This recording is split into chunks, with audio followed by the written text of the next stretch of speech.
Hey, what is up, everybody? Welcome to the PHNX Rising podcast. My name is Ramon Chavez, and I'm super thrilled to be here. Alongside me is my partner, Owain Evans. How you doing, my friend? I'm just excited to finally get going with this. It's been a while. We've been working on this for a good amount of time now, and it's just exciting to have it out there, to be able to tell people about this, and to be able to get excited now for the new season. I know. We have to keep it a secret for a very long time, and I think you dressed up to the occasion. I came in repping the Rising color, so maybe next time we can swap.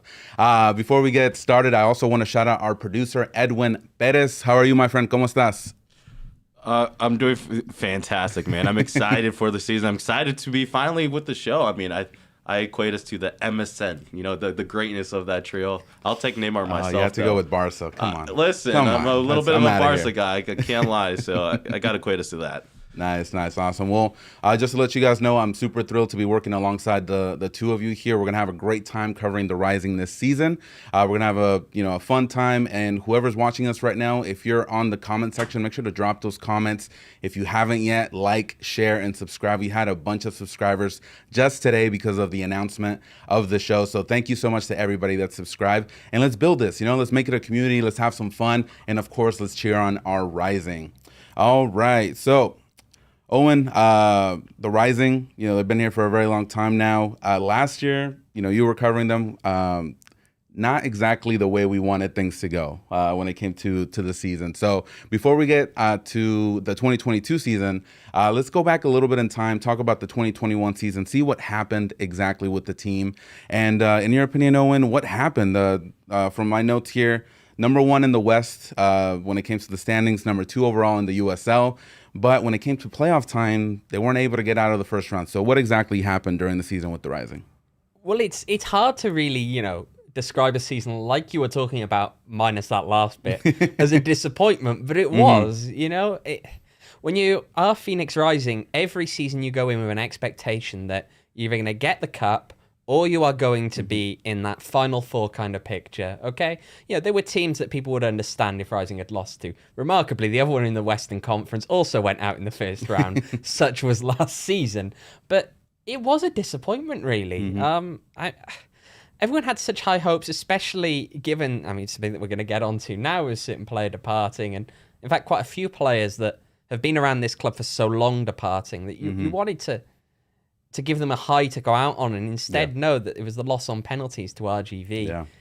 But maybe it's not too much of it's maybe not too much of a surprise because we've seen this team struggle in the playoffs before. And I don't know. Rick put it down to consistency last week when he was talking. He said that, definitely down the stretch, maybe some of the rotation or even actually the departure of Rufat Dadashov and the kind of hole that left and the way the team scrambled to fill it. But you just got to hope that they can actually improve on that this year. Yeah, no, I was absolutely shocked when they faced RGV and they went out in penalties. And they fought so hard, which was the thing that, like you were saying, the consistency. And that's what was missing. And they just weren't able to do it. So, but we do have a brand new season. High hopes, of course, always with the Rising, there's that pressure. But, like you said earlier, it's hard to say that it was an unsuccessful season. There were numerous things that happened throughout the season that I think made it really memorable. For example, they got a brand new stadium. That's the one thing that some people, I think, maybe already forgot that they moved from Scottsdale to Chandler, broke some attendance records. They had a home unbeaten streak of 17 games during the course of the season.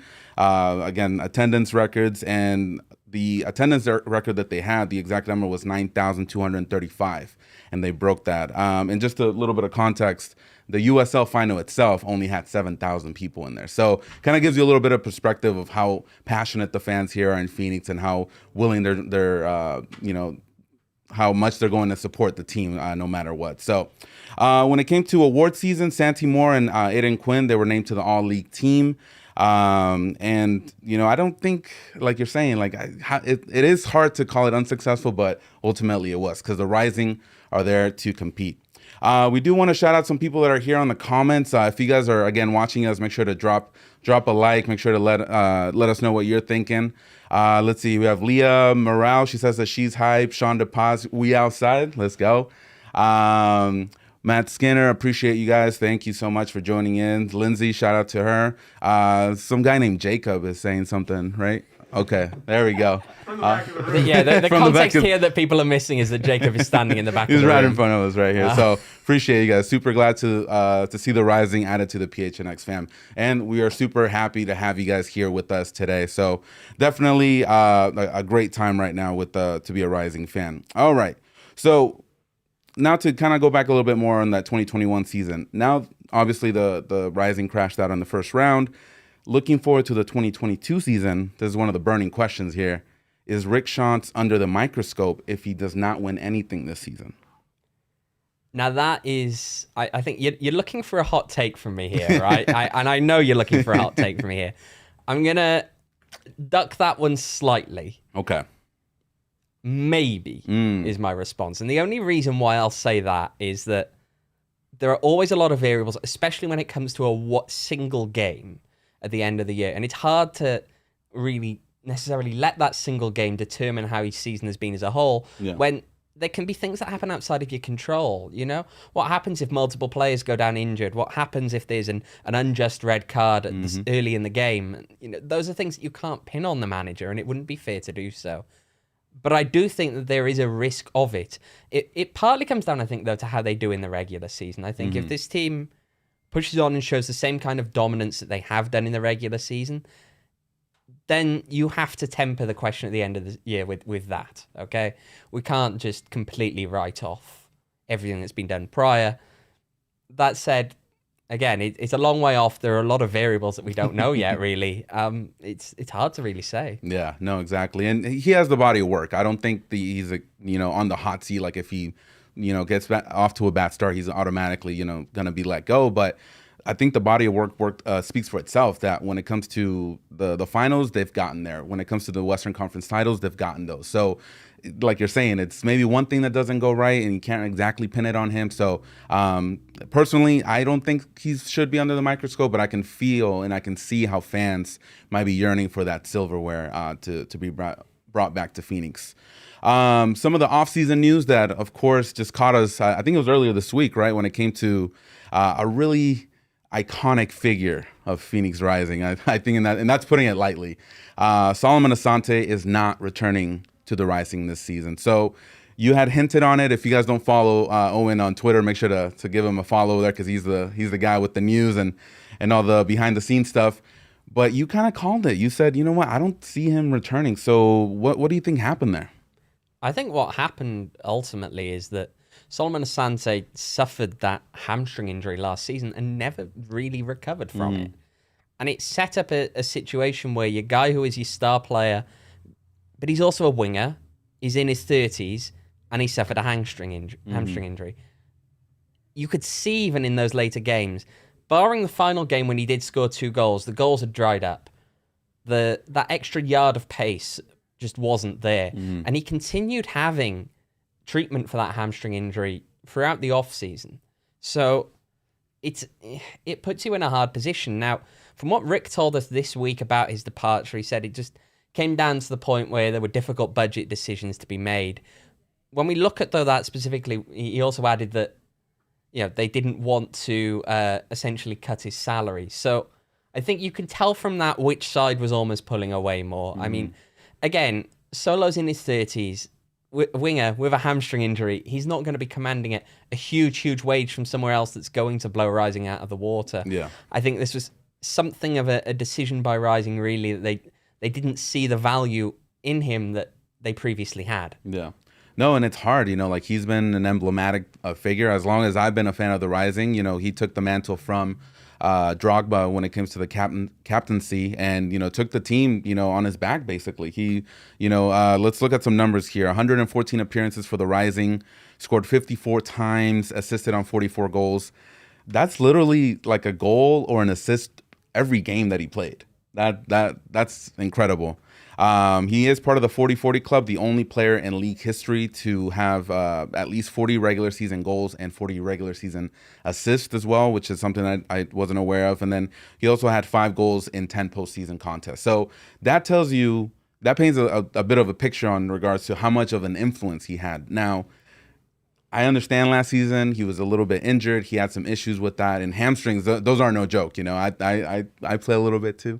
And when you hurt your hamstring, man, you gotta just see, like, give it some time to recover. You know, it's not something that goes away overnight. So, do you think maybe the Rising should have brought him back if they could somehow, just like kind of like a farewell season, or were you okay with this business decision? I think, well, I mean, the one thing you missed out there in that list of his accomplishments as well, you missed out. This is the guy who's the only back-to-back MVP There you go. in the USL There you go. Championship. He won the MVP award in 2 of his 4 seasons here in Phoenix. I mean, as to whether they should have brought him back, it's one of those things where we know he was one of the better paid players on the team. I mean, the farewell season, I guess it comes down to what you expect, really, from this team. If you want them to be battling for the championship and battling to bring that cup here to Phoenix, can you afford that kind of sentimental attitude? Can you afford to, you know, ultimately say, well, we want to bring a guy in and pay him a lot of money to maybe not contribute as much as you could get for that amount of money? And it's sad. No one wants to see him go, and no one really wanted to see him go in the circumstances ultimately that he has. Yeah. But from a footballing perspective, it might have been the right decision to let him go. Yeah, no, and for the reasons you said earlier, he's 30s, injury history, and of course the budget. So definitely sad. I do hope they do some sort of tribute or something like that. I think Rick said that they're hoping maybe to do like I don't know if that's the right word, like a testimonial match when they come in and they kind of kick the ball around a bit.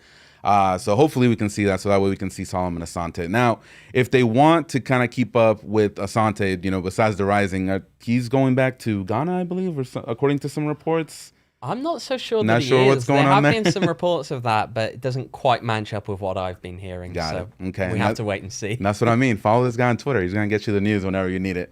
Let's take a look at some comments really quickly. Nicholas, let's see. So sad to see Solo not returning. Definitely a big reason why I got so into them. I think the team is in good enough to still be strong, though. Okay. That's pretty fair, right? Kieran Thompson, who will be the next captain. Okay, I think you're kind of segueing to our next topic. So, Asante or Lambert, maybe easy choices when it comes to the captaincy. Let's talk about that now that that's brought up in the comments. So, who will take over the captain's armband in 2022? So, earlier this week, we were able to attend the media, the first media day over there at the Rising Complex. And I think Rick had multiple times, someone was asking them who was going to be the captain. So, I think we might have a clip of that. If you want to roll it, let's see, producer. I have, and it's all encompassing. Respect from his teammates, quality of the person he is, the character. Does he live our core values here? Is he the type of person that everybody in the club can look up to? And as I said, with Didier, you had he'd walk in the door and everyone respected him. With Solo, an infectious laugh and everyone loved him, and he proved it on the field. And I know the next captain, without a doubt, is very well respected, and it's going to be exciting. I've got a good relationship with him, so we'll announce it soon, I'm sure.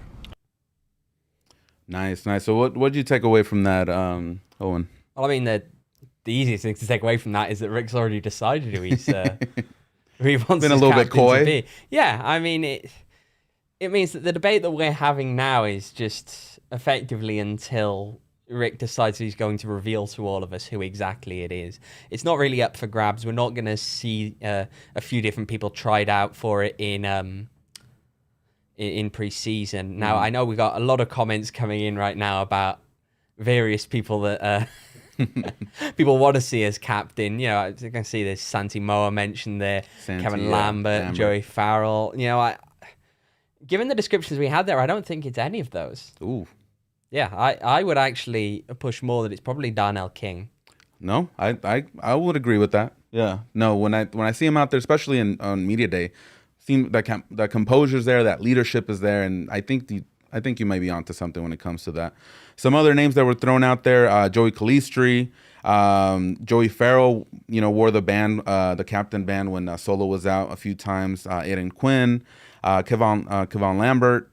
He's the longest tenured player, 118 games, been here since 2017. Do you think he may have a shot at that, or what do you think? Well, the funny thing is that Kevin Lambert's actually the only player left on this team that started playing for Rising before I started writing about Rising. Okay. So Kev is the only guy on the team then that can claim to have been here longer than me. But longer tenure than I just don't think that.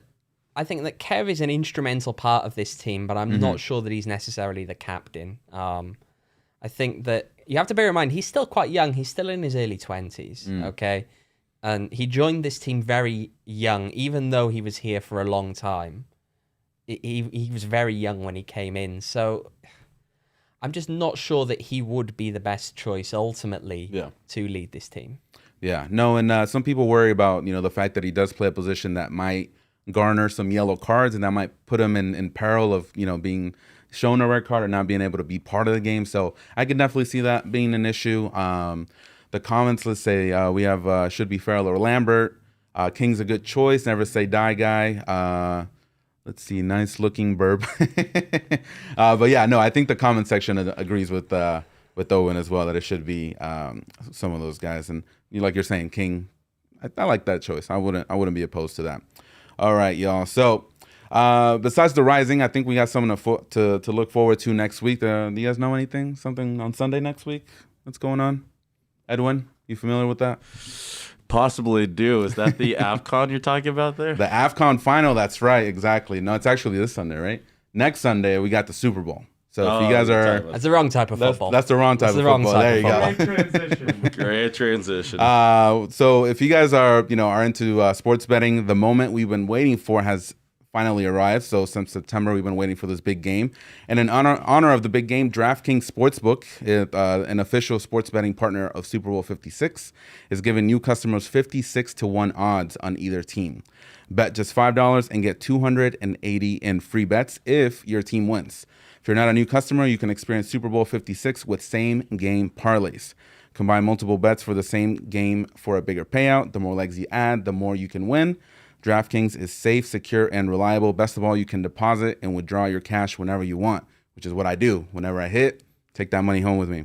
This is 21 and over only, Arizona only. If you have a gambling problem, you can call 1-800-NEXT-STEP. New customers only. Eligibility restrictions apply. See DraftKings.com/sportsbook for details. So you guys, we talked about the AFCON final and the Super Bowl. Are you guys putting any bets on any of those? The AFCON final more than the Super Bowl. Come on, we all know it's the bigger game. It's the bigger game, right? Surely, yeah. It's a whole continent right there. I'm looking at Egypt as the underdog there, and they are a team that ultimately has had a lot of success in this competition, and I don't think you can look past them at all. I like that matchup of Salah versus Mane, that Liverpool connection. That's going to be something else. And so Senegal against Egypt, if you guys weren't aware, that they're going to be duking it out this Sunday for the AFCON final. Edwin, I see you back there. What are you thinking? I'm riding with Mane, but I know I'm not the biggest fan of Salah. I'll be clear, and I do like the Mane side. I think Senegal's coming in strong. I think Egypt's kind of been on their back heels and had to go to penalties. So I'm gonna run with Mane, but I'm gonna give you also a Super Bowl kind of little betting advice. Let's do it. I'm down with that. I'm down with football. I'm just gonna give you one quick one. Aaron Donald as Super Bowl MVP. Ooh, nice odds right there with that Bengals O-line. That's all I had to say about that. That's gonna be rough. That's gonna be rough. Here's the thing about the Bengals and Rams. I want the Rams to lose just because they beat our Cardinals over here. But I think today someone said a comment about winning the championship for Harambe. If you guys saw that comment from the Bengals. So now I'm putting all my chips on Cincinnati. We're gonna take it home. Let's go, Joey Burrow. So just a little heads up there. All right. So as you guys can see, we like to have a little fun here at the PHNX studio. If you guys weren't aware, we have multiple backgrounds here. For example, I'm from Mexico. Owain, you're from Wales. A little bit of thought on that one. I was like, it's not the one I was gonna say. And then of course, Edwin, where are you from, my friend? Puerto Rico and Colombia. Are you wearing that shirt? Let's see it. I'm wearing Puerto Rico World Baseball Classic. Hey, so WBC. The wrong sport again, but yeah, fantastic. We got tournament. Football, we got baseball, everything here. So we thought that you guys that are watching us right now might want to get to know us a little bit better. We're going to be together throughout the course of the season, and so we talked. No one's going to say no to food, so we discussed it among us. Let's talk about food for a little bit during the first show and see what our favorite foods are. So. We got our graphics over here. Edwin, I'm gonna start with you since you're manning the table over there. We got Colombia and Puerto Rico. Yep, that's a little bit of Colombian and Puerto Rico mix. So I gotta start off the first one with pernil. It is a Puerto Rican dish. That's my side, and it's mostly for the holiday. But my mom makes it fantastically. She's Colombian, but she's making the Puerto Rico food very nice. And then you got the Colombian, the arepas. I mean, that's just a morning thing. You have arepa with cheese in it. That's a beautiful way to wake up your morning. And then this one, obviously, is not a Colombian Puerto Rican thing, but I gotta give a shout out to. I'm a big Mexican food kind of guy, so I love my al pastor tacos. You get that little bit of spice with pineapple in it. Fantastic. Let me tell you. Got 2 pork items there, right? Kind of a pork guy. I typically am a beef guy, but you know what? This list has made me realize I am a pork guy, Ramon. I love it. No, those are pretty good choices. Owen, let's talk about yours. So, I wanted to do something a bit different on these, and I also took the football theme to this. I was thinking about the kind of food that I'd eat maybe on an away day. Okay. Now, the chicken curry, right?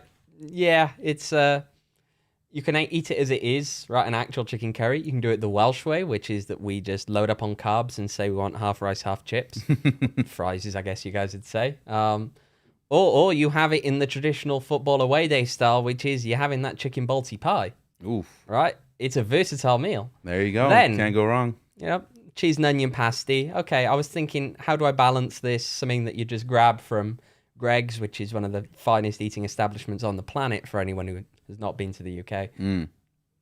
I mean, yeah, can't go wrong. You guys really criminally underdo the cheese and onion. I had to ask you how you said the word, because I've seen it, like the Cornish pasty downtown, but I've never had it, so I have to try it now that you've certified it. What's your number 3rd one? I went with the sausage and batter, which was the chip shop type thing. I thought, you guys, you eat fish and chips here, but arguably it's the sausage and batter which is better. It's better than the fish as the option. Ooh, okay. That's my hot take. That's your hot take? Yeah, you're not going to get hot takes from me on, so when actual football at the moment, but I'll give you that one. So all of our viewers across the pond, when they see this tomorrow, when they wake up, and they're gonna come after Owen once they see that.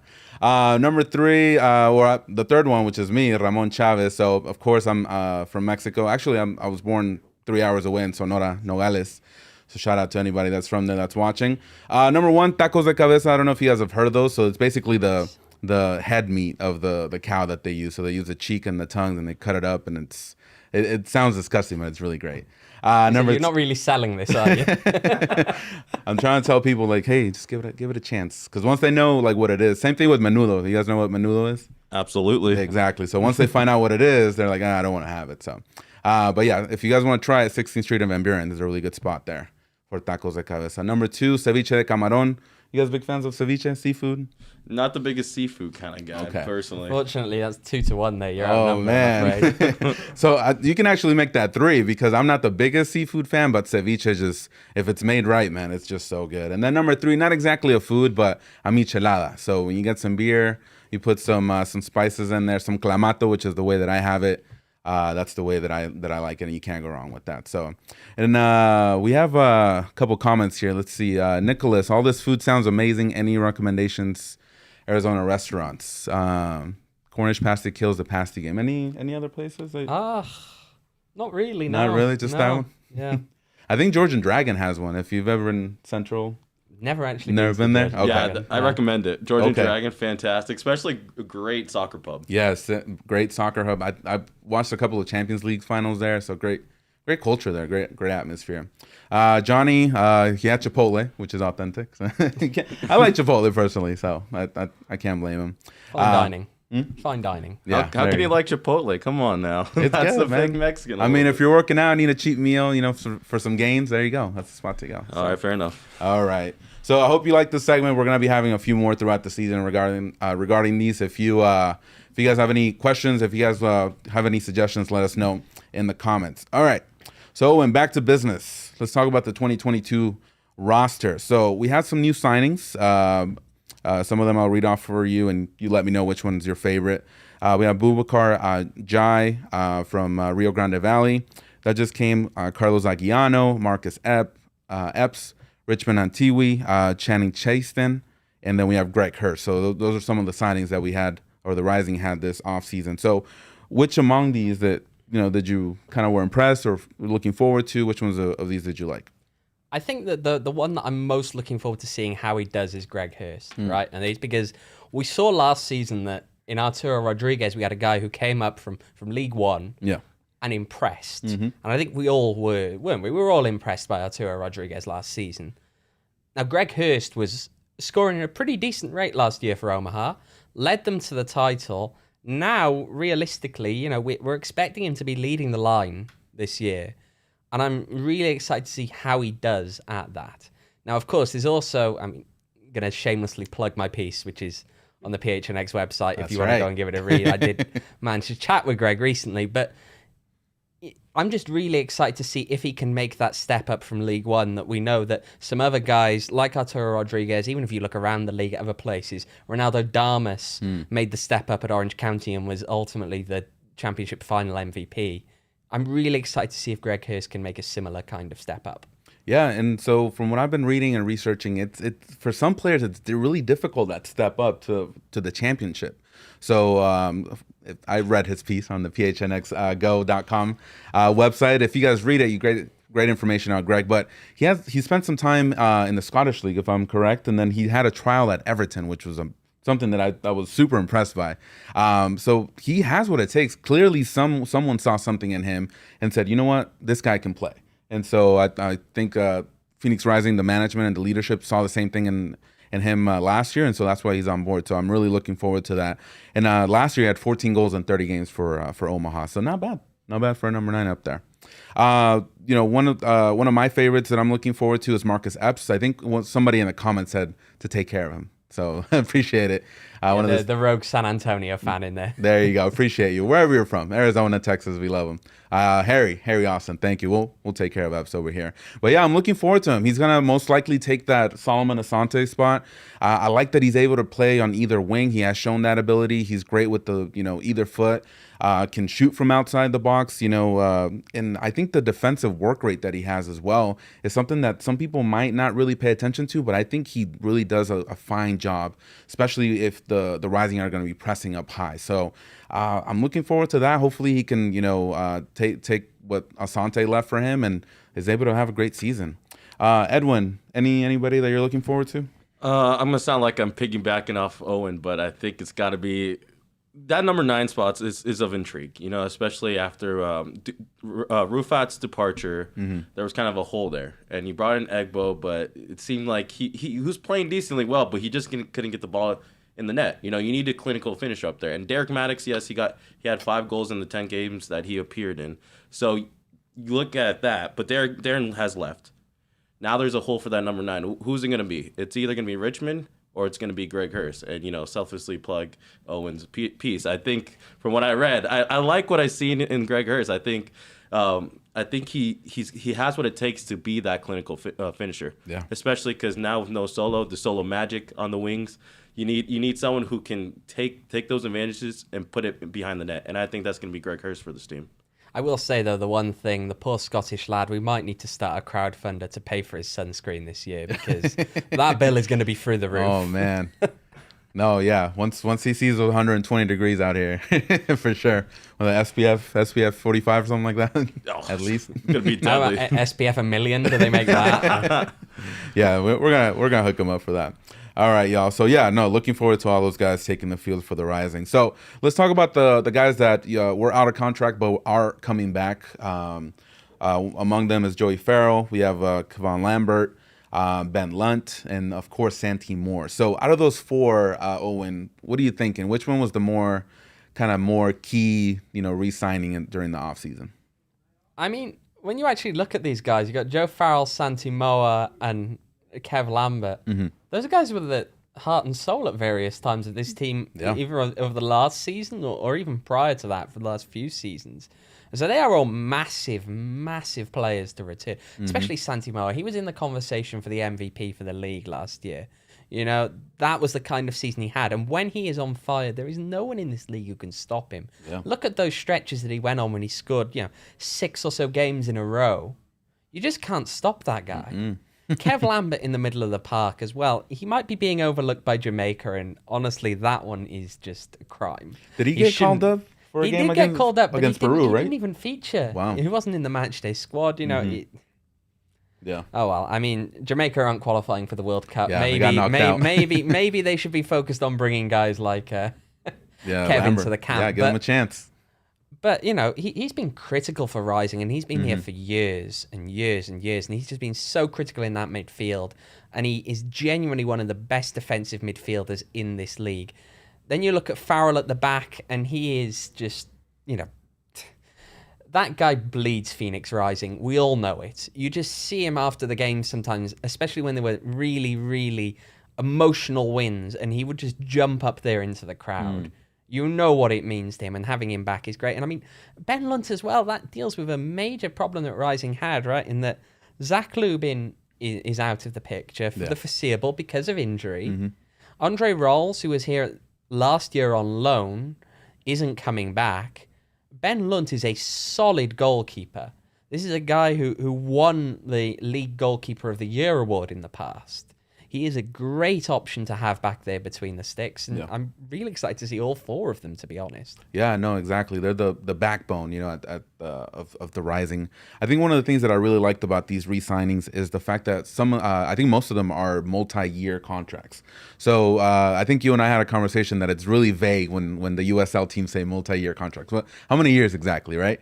But what I like about that, and I think Rick touched about that on Media Day, is that he's working with the Rising to not have that big turnover when it comes to the roster, to keep that continuity and make sure that he keeps the squad, you know, as intact as it can, so that way they can build something, which is not typically seen in the USL. So I really like that, and especially someone like Ben Lunt. He's going to be here for at least a while, and then, you know, we have someone that's going to be able to take care of the goalpost for the Rising. So really like that. Edwin, anybody that you look forward to seeing it once again in the Rising uniform? For me, I think it's Lunt and not a rotation. Because we saw him had a rotation with Rawls, and I think that kind of messed him up maybe form-wise, because once he maybe caught heat and got that chemistry with that back line, Chance rotated. And I think it's not that it's an issue, but I think it kind of gets away from what's working. You know, Lunt can't really get into the games and have a bad game and kind of prove himself the next one,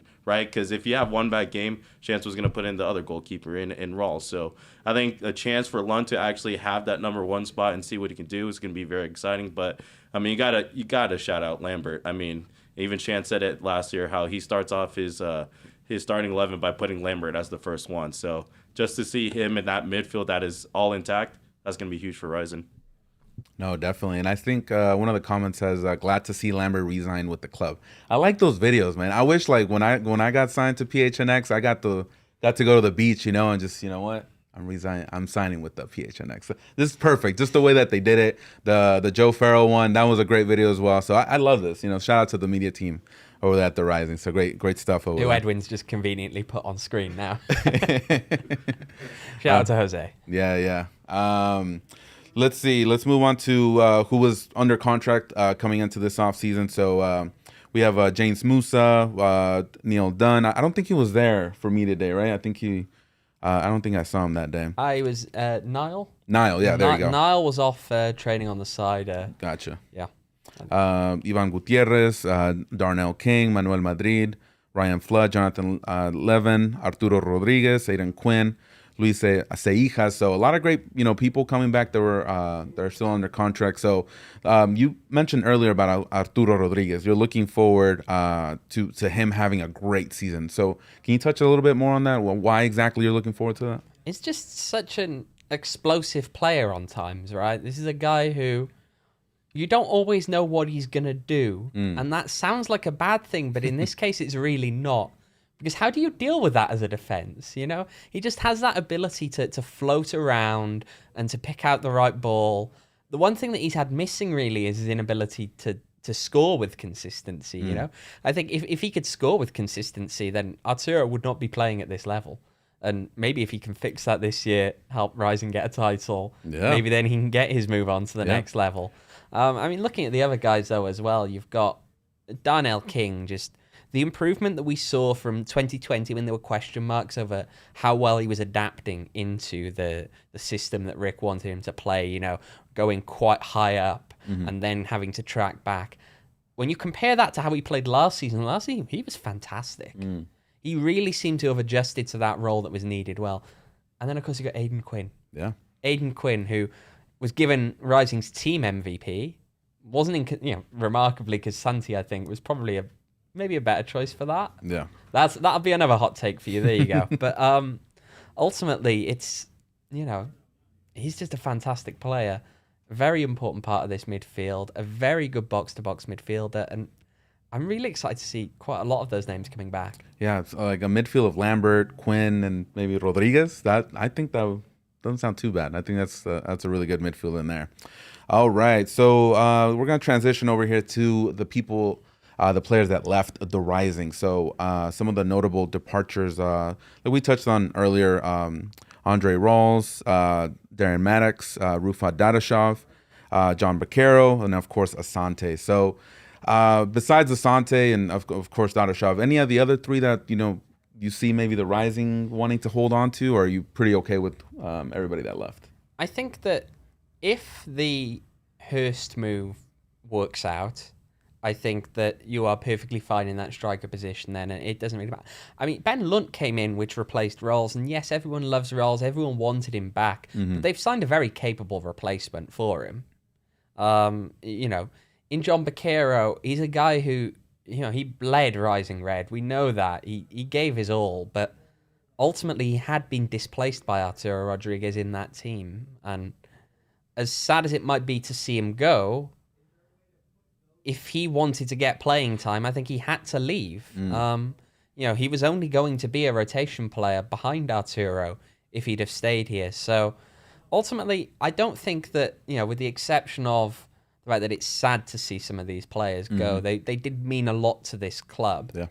I don't think that necessarily they have left huge holes that have been unfilled.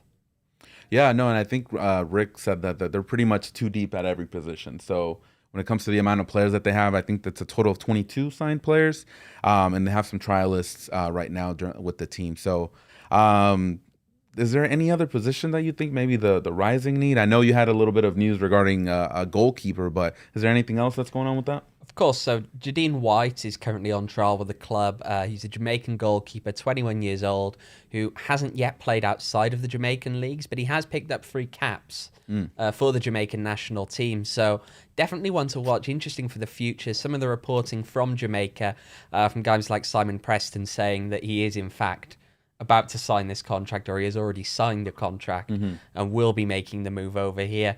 Yet to see that confirmed by the club over here, but of course he is here on trial. Besides that, I guess the main other position, if you had to point to one where maybe there is a hole, would be at centre-back. And that's partly contingent, right? It depends on whether you think that Niall Dunn right now is ready to come in seriously and regularly into the lineup. And we didn't really see enough of Niall last year to be able to make that judgment ourselves. It was only one appearance, right? Yeah, he made one appearance away to Las Vegas Lights. Not necessarily the best, maybe. I mean, he's young. The kid was 16 at that point. It's it's a 16-year-old. 17 is still young. So. Yeah, he turned 17 a couple of days later. But, he looked really good in pre-season last year. And it's possible that he is ready to step up. But if he isn't, your only other option really as a backup, presuming that you've got James Mooser and Joey Fell starting, is Manuel Madrid. Okay. So maybe you need an extra player in there at the centre-back position, but that's something we're just going to have to see. Yeah, definitely. Edwin, how do you feel about that? Centre-back the way to go? For me, it's hard because, like Owen mentioned there, it is a question about depth. But for me, you're going to be able to answer that question once we get into the preseason and regular season. Because, like you said, that number 9 spot, we assume that could be answered by Greg Hurst or Richard. But if they're not the answer, then we know the position that we need to fill. It would be that striker spot. I mean, we presumably know that, with Solo being gone, that Marcus is going to be able to step in there. But if that doesn't work out, then obviously what's going to be the answer? So I think it's very tough to say what exactly is missing from the Rising until we see them early on. I think once we see them, we're going to be able to get answers, and then we'll be able to answer more questions and see what we're going to need. Because, I mean, look at it. We're going to have preseason. We're going to have a lot of trialists that we're going to have to learn. Trialists 1 to whatever. And they're going to add some of those trialists that are going to pop out. So it's going to be interesting to watch them. I wonder if we can get odds on first goal scored for trialist number 4. Plus 900, something like that. Make some good money. All right, y'all. So to kind of wrap up this segment, I have some burning questions for the both of you. All right, let's see if we got those graphics ready. So when it comes to the number 10, the mythical number 10, who do you guys think is going to take that number 10 for this upcoming season? Oof. I mean, we know positionally who it is, and it's Arturo Rodriguez. But the question, I suppose, is will he take the actual number 10?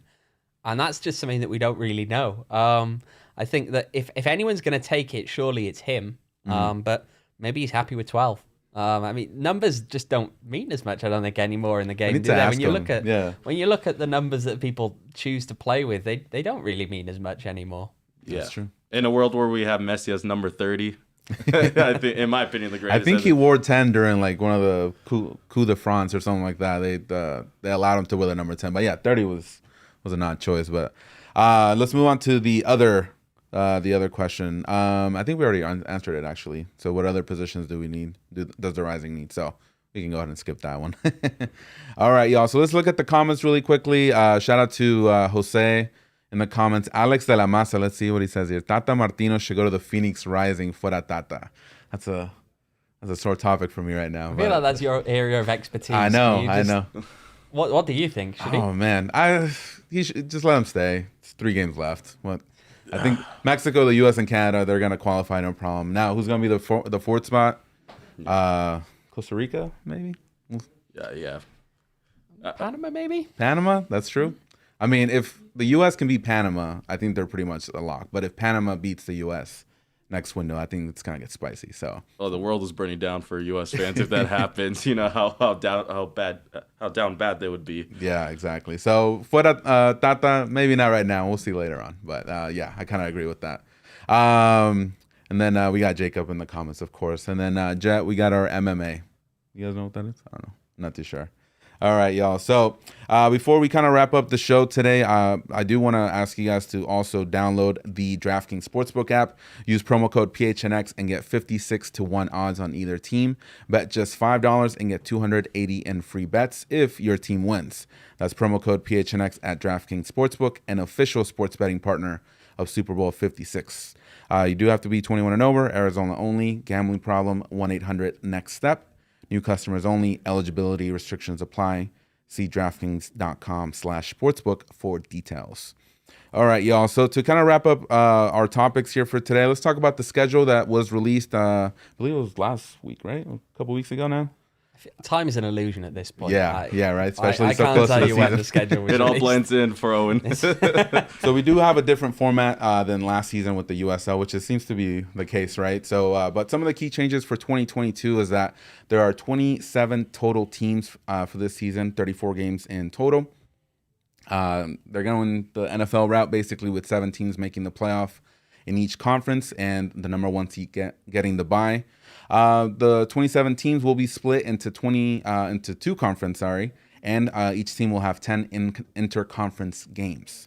So when it comes to that, Owen, any things that stand out for you with the scheduling release? Any game that you're looking forward to? I mean, the one thing that does stand out, and I know I've spoken about this, I spoke about it last season, is, oh my God, I hate unbalanced schedules. Okay, don't get me wrong. I enjoy the fact that there are some teams that we don't normally get to see that are going to be coming here or Rising are going to be going there. But there's just that point where it gets so frustrating sometimes when you look at a table and you see like the difference, especially when the difference can be so substantial this year between a first round bye or not. And the difference with that could be the fact that, say, for example, Rising played lights one more time than other teams. Yeah. You know, that said, there are some really exciting games coming up, and I think we do actually have a graphic for this. I mean, Monterey Bay as the opener is going to be, obviously, we're all looking forward to that. Yeah. Tampa Bay Rowdies on ESPN2, a Sunday 5 o'clock kickoff Sunday night game. football. It's not even fully night. It's 5 o'clock. I don't think we've ever seen a 5 p.m. game at That's gonna be hot. Wild Horse. That is going to be hot, mate. No, you just reminded me. I was like, what the heck? Then Loose City away, of course, with the nice new stadium they've got there that's changed quite substantially since Rising were last up there in 2018, and RGV at home, the rematch after what happened last year in the playoffs. Can Rising get the revenge? The only bad thing about that game is that the Rising have to wait all the way till the end of August to face them. And I think if I was one of the players that was part of that game, I'd be wanting them the first week of the season. So some great games coming up. Monterey Bay, it's their first ever game. Is there some sort of pride in that they get to get a beating by the Rising when it comes to their first game? It worked for Oakland last year. They came here early doors. I think it was their first game as well. Lost to Rising and went on to actually progress further than Rising in the playoffs. So wow. Who knows? Who knows? There you go. I remember the Lambert flip that he did after that game. That was just like an iconic moment, just like the video packages that were from that. So I really that's one of my favorite memories from that first game. Talk to us about the U.S. Open Cup. What's going on with that? Well, it just if we ignore all the chaos that's currently surrounding it, people in and people out, and people throwing away pizza for free on Twitter, I mean, who really knows? But it's really exciting to finally have the Open Cup back, don't you think? It's 2 years that we haven't had it, and it's the only real chance that Rising and other teams in this league have of being able to take on people from outside of their league. And even, if they're lucky, well, not necessarily lucky, it could well be a pretty easiest draw if they take this cup seriously in the first round. We're a lower division side. They could be playing an MLS team in the second match. Yeah. And that's big. That's big in terms of showing that you can go and play some of these big boys and compete. Maybe even they'll draw Colorado Rapids, and we'll end up meeting up with our friends at DNVR Rapids. That'd be really launching nice. Now as well. A little collab over there. No, I like that. I don't think Rick was a big fan of that, right? When you asked about him about the U.S. Open Cup because of the scheduling concerns. So when it comes to that, I think he said he had the down to the meal already planned out when it came to the season. So will it affect the team that much? Do you think maybe like you're saying, they won't take it as seriously, when the draw does finally come out? I mean, it depends, I think, who you're playing. It depends what kind of conditions. I mean, this team could be playing, realistically, I think the most likely team they'll play, because, of course, the first round is geographic in nature, the way the pairings are. The second round is that Rising enter in. They're likely to be playing probably either Valley United or FC Tucson. Are you going to play at home on a carpet? Are you going to play away at GCU Stadium against Valley United? And the last time we went to GCU Stadium in the 2020 preseason, actually. It was right before COVID hit, and that pitch was atrocious. Oh, man. So, if that's what they're up against, and we'll see what it's like, maybe they do drop a few players, but I have to think that Rick ultimately does want to get some results in this. He had the kind of Cinderella run back when he was with FC Tucson, and they beat what was then, I believe, the Phoenix Wolves. Okay. Going back multiple incarnations of this team. So, there's always a little bit of romance in the cup. Everyone loves the FA Cup. Yeah. Why can't we love the Open Cup as well? No, definitely. I look forward to the Rising just competing. Every game that they're in, they should win it. So that's what I'm looking forward to. Edwin, any games that you are kind of into that you're looking forward to? But I think the biggest one that you got to highlight is the Tampa Bay Rowdies. I mean, every player that we talked to in the first media ability was all about let's play the Rowdies, let's play the Rowdies. So that's always the exciting ones. But there's always the matchups the rivalries, the ones that the fans show up and are always active for, the Orange Counties, the San Diego Loyal games. So those ones, and then the East Coast trips. The difficulty for the schedule is they have a few away trips that are pretty close to each other, and they're all East Coast, so that's going to add some difficulty to it. But I'm always looking forward to the home games. That's where all the fans are repping their Rising shirts. Come on now. the new stuff. Yeah, do it. Let's not forget with the Tampa Bay game as well, when these two sides met last year, and it was kind of billed as the game that is the Rising T-shirt comes up on the screen. It was billed. We gotta talk about it. I was trying to get there, Jacob. I was trying to get there. I feel like I've lost my train of thought there now. Owen, are you trying to avoid the talk about the shirt, the new drip that everyone wants to wear to the games? Talk on the shirt. Let's plug the shirt because we got Jacob, we got Jose, Saul. A lot of people asking for it. Can we put the shirt on one more time? Of course, I got So if you guys, this is our brand new Phoenix podcast shirt here, Phoenix Rising podcast shirt, PHNX. If you guys want to go to our website, there you go. If you guys want to go to our website, Go phnx.com. Get yourself one of these shirts. And that way you guys can show up to the preseason game. Which one? The first one? February 18th? With your brand 19th, new? I think. 19th. There you go. Showing up your new PHNX gear. I like that. Are you going to? I think I'm going to get a couple. One for away games, one for home games. We'll see. We'll see how that works. All right, y'all. So yeah, just make sure to grab that gear. And if you guys also watch the other podcasts, make sure to check out their gear as well on the website. All right, y'all. So any last words, Owen? Anything you want to add before we wrap it up today? I think we've covered a lot of bases today. So Damn, that was a lot of info. I think. Yeah, and I mean, as Sol's comment there that just popped up, if any Rising fans have an idea for another shit, Exactly. make sure to harass us until it happens. Exactly. And I'm going to regret making that comment now, aren't I? yeah, let us know what you guys want as a shirt. We appreciate all the input that we can have. On the comment section, we also have the PHNX locker. If you guys want to go there, click on the link. It'll take you straight to where you can purchase that shirt. Edwin, how'd you feel about the first show? I think it went great. At the end, obviously, people wanted the shirt. We finally gave them what they wanted. I was trying to find the right segue just to get to that shirt. But I know. No, I'll listen, work on it. I appreciate it. Listen, it was all about the transition work. Brute force. Yeah, you got to the way push to for it. go. The fans wanted it. But I think it was exciting. We got quite a few fans, already in. They're excited about it. I think we had a great soccer chat. So what can you complain about? Awesome. Well, I am super thrilled to have been part of this first show. Thank you, Owen. Thank you, Edwin. Jacob over here. Appreciate you guys helping us here. And everybody that was watching, thank you so much for joining us for this first show. Before we go, let's see that last comment. Nicholas, this is such a nice shirt, though. Already have a few Coyote ones. Can't wait to add this one. There you go. That's the sentiment we want. So next time I'll make sure to plug the shirt so we have more of those comments. All right, y'all. So we're wrapping it up here. The next show is going to be next Tuesday. Next Tuesday. So make sure to tune in. We'll put out some social media shout outs there so you guys can keep up with that with us. But again, we appreciate every single one of you that has been in the comments, tuning in, liking us, retweeting us. We appreciate every single one of you. And again, we hope to see you here back next week. We want to build this community. Want you guys to be part of this show as much as you guys are able to. And we'll see you next week.